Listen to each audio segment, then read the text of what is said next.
Νέα αύξηση στα δημοτικά τέλη της ΔΕΙΑΞ και μάλιστα για δεύτερη φορά κατά τη διάρκεια του έτους αποφάσισε μέσα στο καλοκαίρι το Δημοτικό Συμβούλιο της επιχείρησης.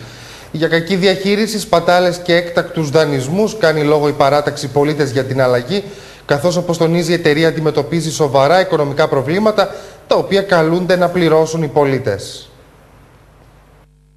Το νερό είναι ίσως το πολυτιμότερο αγαθό που μας παρέχει η φύση. Αποτελεί αναμφισβήτητα σημαντικό παράγωγο για την ανάπτυξη, την υγιεινή διαβίωση, την ίδια τη ζωή.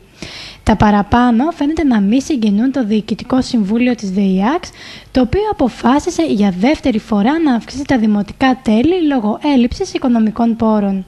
Χθες λοιπόν το ΔΣ της ΔΕΙΑΞ κατέληξε, με δική μου βέβαια μειοψηφία, σε μια πρωτοφανή για τα χρονικά υπόθεση.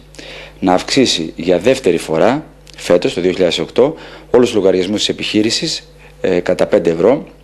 Αυτό θα μπαίνει στο πάγιο λογαριασμό και αυτό θα συμβεί για 4 τρίμηνα, για ένα δηλαδή χρόνο.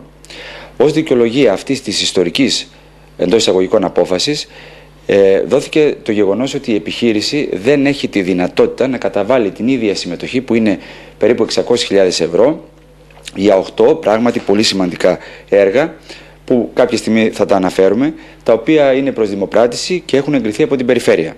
Από την πλευρά της, η παράταξη Πολίτες για την Αλλαγή τονίζει ότι η διοίκηση της ΔΕΙΑΞ έκανε κάκη στη διαχείριση των οικονομικών πόρων, προέβησε σε δανεισμούς και σπατάλες, ενώ δεν εισακούστησαν όλες οι προτάσεις της για σωτηρία της εταιρείας. Δεν υπάρχει μεγαλύτερη ομολογία οικονομικής αποτυχίας της διοίκησης της ΔΕΙΑΞ και κατ' επέκταση της παρούσας δημοτικής αρχής από αυτό το γεγονός. Εμείς έγκαιρα και κατ' επανάληψη είχαμε τονίσει με τον πιο κατηγορηματικό τρόπο ότι με τους ρυθμούς που βαδίζει η επιχείρηση, το έχω αναφέρει εγώ στο Δημοτικό Συμβούλιο και ο κύριος Πούλιος επανειλημμένος, ότι με τους ρυθμούς που βαδίζει η επιχείρηση και με τους υπέρογγους δανεισμούς που κατά καιρούς έχει αλλά και τώρα με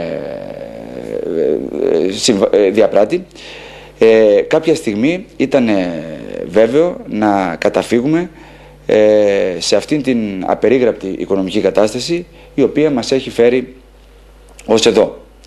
Αλλά ακόμα και σε αυτήν την περίπτωση προτείναμε στο Διοικητικό Συμβούλιο της ΔΕΙΑΞ, όπου συμμετέχω, να γίνει κάποιος εξορθολογισμός των δαπανών, να μειωθούν τα έξοδα και με αυτόν τον τρόπο να εκταμιευτούν τα χρήματα και όχι να μετακυλιστούν στους πολίτες.